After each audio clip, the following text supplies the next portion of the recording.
The financial system is under major stress, and we are going to cover what's happening right now today, what it means for you, your retirement account, your family. You came here for the truth, so let me unveil that for you. I have a lot to cover in this video. We're going to look at what's happening in the stock market. We're going to look how the hedge funds and the financial companies are adjusting in 2026. This is a very unique year. We're going to look at some of the discrepancies that we have been seeing because it's not all one way or the other. So we need to see what's in between that, in between these two things, and so we can make the right decisions.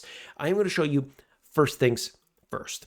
What we are looking at here is inflation. We can measure this in many different ways. This is their fake rate of inflation, of course, but it is very important to look at what had happened recently and the understanding that with even all of this manipulation, look, they couldn't get to 2%. We are trying everything. We're printing money left, right, and center. We can't get to 2%.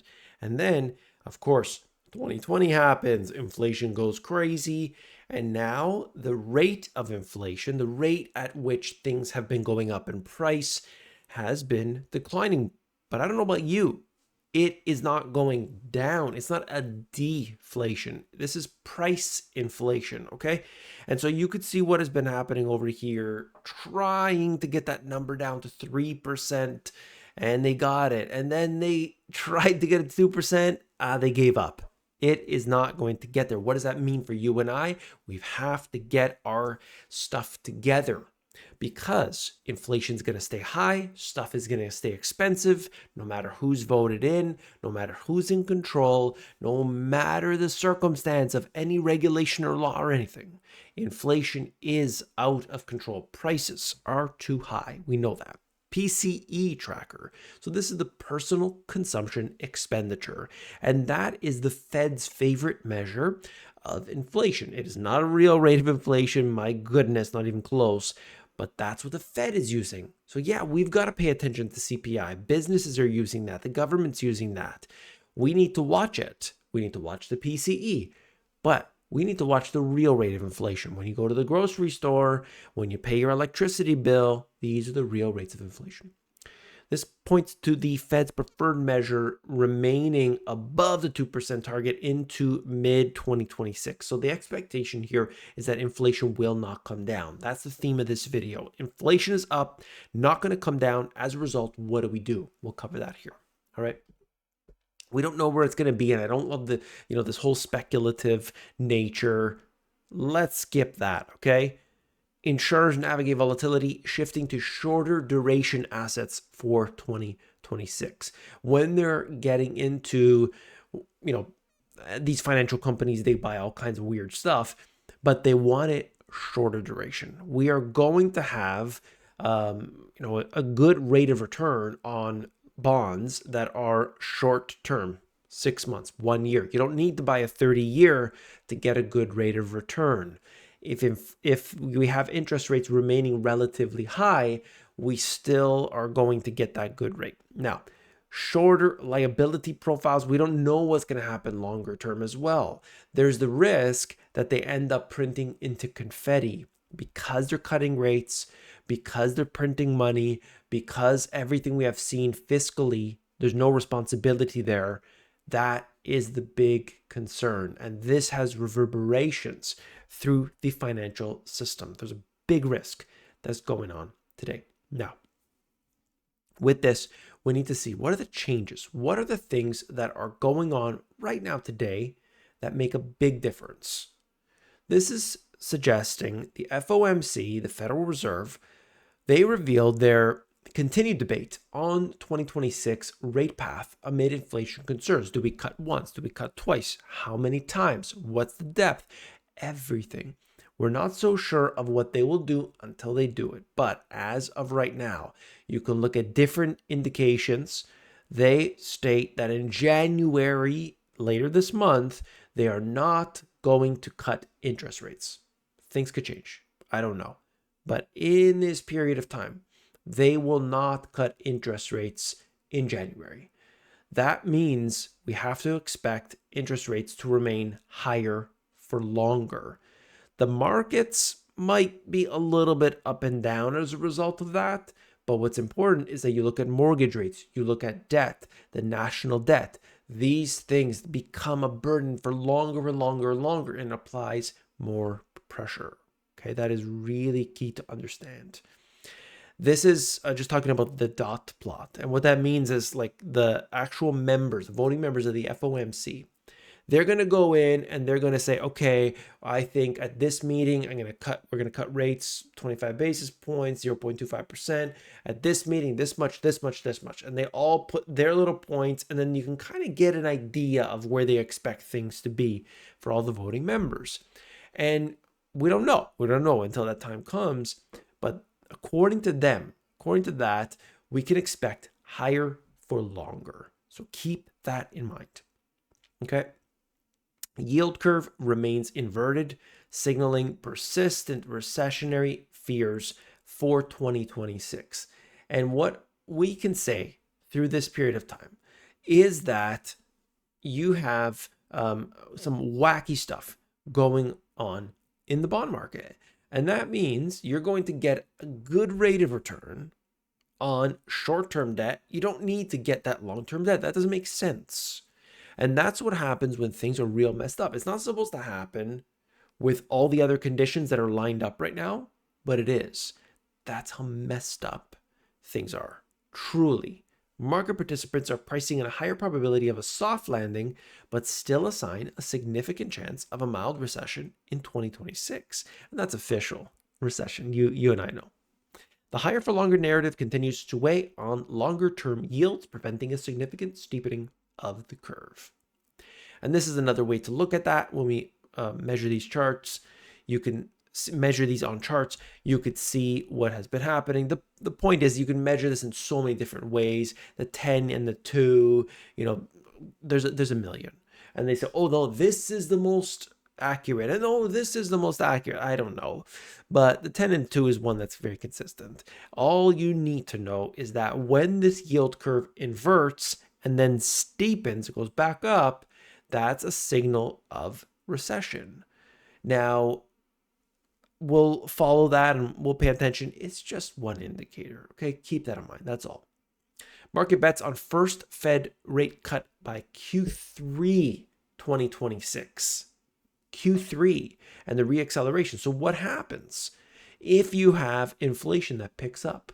Starts to go higher, starts to creep above that 3%, then you have a problem, because employers are going to start to say, uh-oh, this is a recession. I think it's a recession. And guess what? The guy sitting beside you at work, he just got the axe. And then it's one after another, after another, after another. So that's Q3. So for the next little while, interest rates remain here. That means mortgage rates roughly around here, one after the other. Think about the domino effect here. Deglobalization and reshoring drive up manufacturing costs, fueling structural inflation. This is important not just in the United States, but that's obviously the big push right now, as they say, okay, we're going to bring all the jobs back, all the manufacturing is coming back, but when they're doing that, that is actually a much higher increase in prices. Look, for me, for my manufacturing, I started to look around. Couldn't get any replies from people. Could not get a reply. I'm willing to send you money, manufacture my stuff. No replies. I got the one reply, somebody who was willing to do it. The process was so long. So finally, they threw out a number.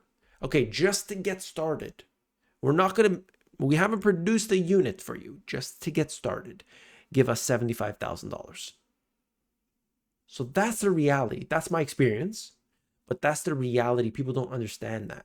As a small business, you can't just give up $75,000 to, in comparison, by the way, to $0 if you're going to manufacture that in a developing country. And guess what? The quality is, in fact, identical quality.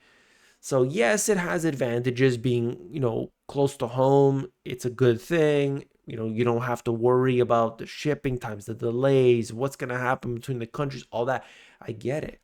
But it's a lot of money, right?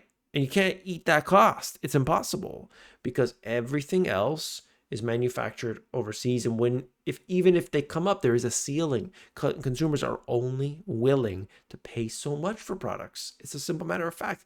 That's why there is such a slowdown in middle class and everybody else down the list when it comes to their actual purchases. Delinquencies are rising. This is a big concern. Okay. The only point I wanted to mention here is that the governments are still, believe it or not, spending a lot of money on new technologies, so-called green transition. Okay.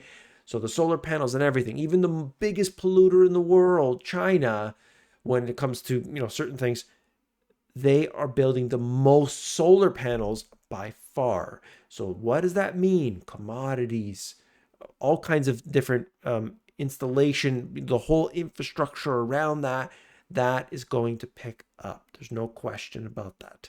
Demographic headwinds, you got to see this for yourself. But of course, this is getting worse. Persistent wage pressures. Watch that as well. Okay, last section here. I just want to cover this really quickly. If we have higher interest rates, if we have a concern where people don't have the income that they did before, they're mentioning it right here, Visa, MasterCard, they are winners. Asset managers pivot to inflation-linked products. Of course, you want that when something's going to have potentially higher inflation, you're going to make money as a result of that. I wouldn't put all my money in that, by the way.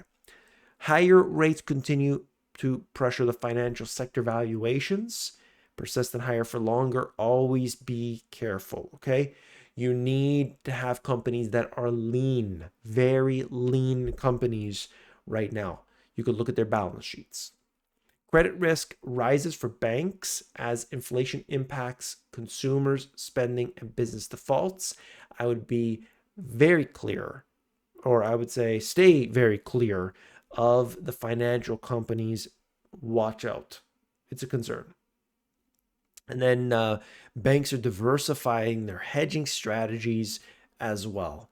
Okay, of course, you have to during this period of time. Uncertainty. That's the message for 2026. Okay, so what have we learned here today? Higher for longer. Interest rates are going to remain this level. That means mortgage rates. That means housing market stays slow and low.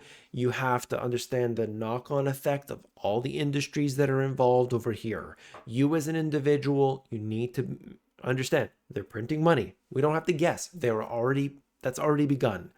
That precious metals have risen considerably, but they have gone straight to the moon. That doesn't mean they crash, but watch out. You don't want to buy something when it's going straight up to the moon. You don't sell, but just don't go and pile in. Okay, that is not the wise move. Talking about this for well over a decade. Okay, I've been here longer than most people, and I have been now one after the other, after the other, after the other, correct on everything that I said. In fact, I made a website about that and talk so you could actually literally search that.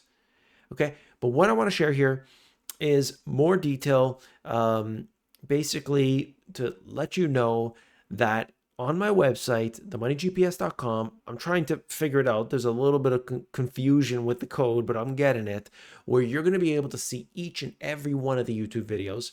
There's an article that goes along with each and every one of those. And there's so much other free stuff, like my free financial course. No sign up, no nothing.